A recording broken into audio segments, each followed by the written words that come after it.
بسم اللہ الرحمن الرحیم۔ آپ سبھی ناظرین کو حسنین ٹی وی میں دل کی گہرائیوں سے خوش آمدید اور خلوص بھرا سلام۔ ناظرین گرامی، آج کی کہانی ظلم کے خلاف لڑنے کی کہانی، ان کے خلاف نہ جھکنے کی کہانی ہے اللہ پر بھروسے کی کہانی ہے ایک عورت کی کہانی۔ حضرت سیدنا جعفر بن محمد صادق رحمۃ اللہ علیہ سے منقول ہے کہ بنی اسرائیل کا ایک شخص سفر پر جانے لگا تو اپنے بھائی سے عہد لیا کہ تم میری بیوی کی خدمت اور دیکھ بھال کرو گے۔ اس نے اقرار کر لیا اور یقین دہانی کرتے ہوئے کہا، بھائی جان، آپ بے فکر ہو کر سفر پر جائیں، آپ کو کسی قسم کی کوئی شکایت نہ ہوگی، میں ہر طرح سے آپ کی زوجہ کا خیال رکھوں گا۔ چنانچہ وہ مطمئن ہو کر سفر پر روانہ ہو گیا۔ اس نے اپنی بھابھی کے ساتھ رہنا شروع کر دیا۔ عورت کے حسن و جمال نے اس کی آنکھوں پر غفلت کا پردہ ڈال دیا۔ وہ اپنی ہی بھابھی پر عاشق ہو گیا اور اپنے بھائی سے کیے ہوئے عہد کو توڑ کر اس کی بیوی کو اپنے ارادے سے آگاہ کرتے ہوئے گناہ کی دعوت دی۔ عورت پاک دامن اور باحیا تھی، اس نے انکار کر دیا۔ جب بدبخت اور خائن دیور اپنی کوشش میں ناکام ہونے لگا تو دھمکی دیتے ہوئے کہا کہ اگر تم نے میری بات نہ مانی تو تمہیں ہلاک کر دوں گا۔ عورت نے کہا، اللہ عز و جل کی قسم، میں تمہاری گناہ بھری دعوت کبھی قبول نہ کروں گی، تم جو چاہے میرے ساتھ کر لو۔ پاک باز عورت کے ایمان افروز اور جرأت مندانہ انداز کو دیکھ کر وہ خاموش ہو گیا۔ جب اس کا بھائی سفر سے واپس آیا تو کہنے لگا، میرے بھائی، جانتے ہو تمہاری بیوی نے تمہارے جانے کے بعد کیا کیا؟ سنو، وہ مجھے بدکاری کی دعوت دیا کرتی تھی۔ توبہ توبہ، وہ تو بہت بد چلن ہے، اس نے تمہارے جانے کے بعد نہ جانے کیا کیا برے کام کیے ہیں۔ بھائی کی یہ باتیں سن کر اسے بہت غصہ آیا۔ اس نے کہا، جانتے ہو کیا کہہ رہے ہو؟ کہا، بھائی جان، اللہ کی قسم، میں بالکل سچ کہہ رہا ہوں، میں نے حقیقت واضح کر دی ہے، اب تمہاری مرضی۔ بھائی کی بات سن کر اس کے دل میں یہ بات جم گئی کہ واقعی میری بیوی نے خیانت کی ہے۔ غم و غصے کی وجہ سے اس نے اپنی بیوی سے بات چیت کرنا بالکل بند کر دی۔ بالآخر ایک رات موقع پا کر اپنی پاک باز بیوی کو تلوار کے پے در پے وار کر کے شدید زخمی کر دیا۔ جب یقین ہو گیا کہ یہ مر چکی ہے تو وہاں سے چلا گیا۔ اللہ کی قدرت کے شدید زخمی ہونے کے باوجود نیک عورت ابھی زندہ تھی۔ وہ گرتی پڑتی ایک راہب کے عبادت خانے کے قریب پہنچی۔ اس کی درد بھری آہ سن کر راہب نے اپنے غلام کو بلایا۔ دونوں نے اسے اٹھا کر عبادت خانے میں لے آئے۔ نیک نیت راہب بڑی توجہ سے اس کا علاج کرتا رہا، جس کی وجہ سے وہ بہت جلد صحت یاب ہو گئی تھی۔ راہب کی زوجہ فوت ہو گئی تھی، اس کا ایک چھوٹا سا بچہ تھا۔ راہب نے عورت سے کہا کہ اگر تم ٹھیک ہو گئی ہو اور جانا چاہو تو وہ خوشی چلی جاؤ، اگر یہاں رہنا چاہو تو تمہاری اپنی مرضی۔ عورت نے کہا، میں یہیں رہ کر آپ کی خدمت میں زندگی گزارنا چاہوں گی۔ راہب نے اپنا بچہ اس کے حوالے کر دیا۔ نیک اور پارسا خاتون بڑی دل جمی سے اس کی پرورش کرنے لگی۔ راہب کا سیاہ فام غلام عورت کے حسن کو دیکھ کر بدنیت ہو گیا اور موقع کی تلاش میں رہنے لگا۔ ایک دن اس نے اپنی نیت بد کا اظہار کرتے ہوئے اس پاک باز اور باحیا عورت کو بدکاری کی طرف بلایا اور کہا، با خدا، یا تو میری بات مان لے اور میری خواہش پوری کر دے، ورنہ میں تجھے ہلاک کر دوں گا۔ خوف خدا رکھنے والی عورت نے کہا، میں ہرگز تیری بات نہیں مانوں گی، تجھے جو کرنا ہے میں کر لے، مجھے قتل کرنا ہے بے شک قتل کر ڈال۔ بدکار سیاہ فہم اپنی ناکامی پر ماتم کرتا ہوا دل میں بغض لیے وہاں سے چلا گیا۔ رات کی سیاہی نے جب ہر شے کو ڈھانپ لیا تو سیاہ فام غلام عورت کے پاس آیا۔ بچہ اس کی گود میں کھیل رہا تھا، وہ اسے بہلا رہی تھی۔ ظالم اور شہوت پرست سیاہ فام غلام نے تیز چھری سے بچے کا گلا کاٹ دیا۔ چند ہی لمحوں میں اس ننھے معصوم بچے نے تڑپ تڑپ کے جان دے دی۔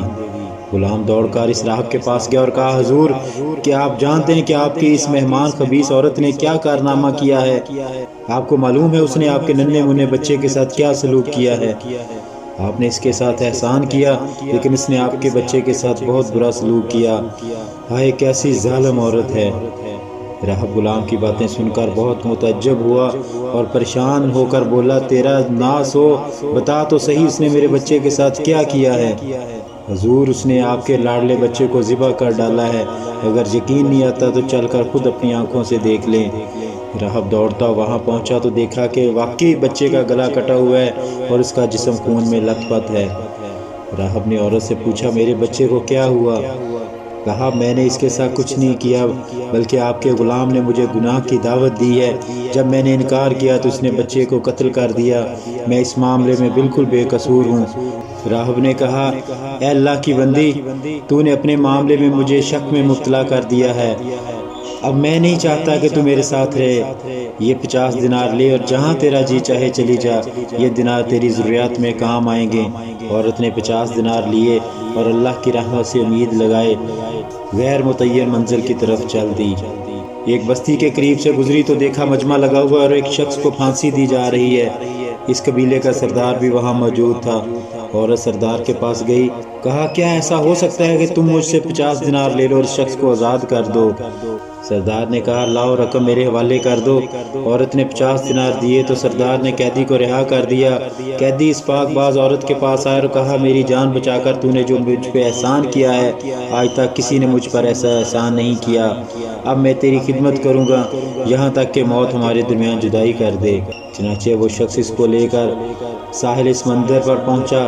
کشتی چلنے کو ہی تھی، دونوں کشتی میں سوار ہو گئے۔ عورت کا حسن و جمال دیکھ کر سارے مسافر حیران رہ گئے۔ وہ عورتوں والے حصے میں بیٹھ گئی۔ لوگوں نے قیدی سے کہا یہ حسین و جمیل عورت کون ہے؟ اس بدبخت نے کہا یہ میری زر خرید لونڈی ہے۔ کشتی میں موجود ایک شخص جو اس عورت کے حسن و جمال میں گرفتار ہو چکا تھا، اس نے کہا کہ کیا تم اپنی لونڈی فروخت کرو گے؟ کہا میں اسے بیچنا نہیں چاہتا کیونکہ وہ مجھے بہت زیادہ محبت کرتی ہے۔ جب اسے معلوم ہوگا کہ میں نے اسے بیچ دیا ہے تو اسے میری طرف سے بہت تکلیف پہنچے گی۔ اس نے مجھ سے عہد لیا ہے کہ میں اسے کبھی نہیں بیچوں گا۔ مسافر نے کہا کہ تم مجھ سے منہ مانگی قیمت لے لو اور خاموشی سے یہاں سے چلے جاؤ، تجھے کیا ضرورت ہے تم اسے بتاؤ۔ لالچی اور احسان فراموش دھوکے باز قیدی نے مال و دولت میں پھنس کر مسافر سے بہت سارا مال لیا اور کشتی سے اتر گیا۔ مسافر نے اس خرید و فروخت پر تمام مسافروں کو گواہ بنا لیا۔ عورت چونکہ مستورات والے حصے میں تھی اس لیے اسے اس معاملے سے بالکل بے خبر، اسے کوئی علم نہیں تھا۔ جب مسافر کو یقین ہو گیا کہ اب اس کا مالک جا چکا ہے، وہ واپس نہیں آ سکتا، وہ عورت کے پاس گیا اور کہا آج سے تم میری ملکیت میں ہو، میں نے تمہیں خرید لیا ہے۔ عورت نے کہا خدا کا خوف کرو، تو نے مجھے کیسے خرید لیا جبکہ میں ایک آزاد ہوں اور کسی کی ملکیت میں نہیں ہوں؟ مسافر نے کہا اب نہ تو اپنے مالک کے پاس جا سکتی اور نہ ہی وہ رقم واپس کر سکتی ہو جو تیرے مالک نے مجھ سے لی ہے۔ میں نے مال کثیر دے کر تجھے خریدا ہے اور تمام مسافر اس بات پر گواہ ہیں، اگر یقین نہیں آتا تو ان سے پوچھ لے۔ سب مسافروں نے کہا اے اللہ کی بندی، اس نے واقعی تجھے خرید لیا ہے، ہم سب اس پر گواہ ہیں۔ نیک اور پاک باز جرت مند عورت نے کہا تمہارا ستیہ ناس ہو، اللہ سے ڈرو، خدا کی قسم میں آزاد ہوں، آج تک کبھی کوئی میرا مالک نہیں بنا، میں کسی کی لونڈی نہیں ہوں، تم اس معاملے میں اللہ سے ڈرو۔ لوگوں نے اس مسافر سے کہا یہ اس طرح باز نہیں آئے گی، اس کے ساتھ جو سلوک کر سکتے ہو کر ڈال، خود ہی مان جائے گی۔ یہ سن کر مسافر اس کی طرف بڑھا۔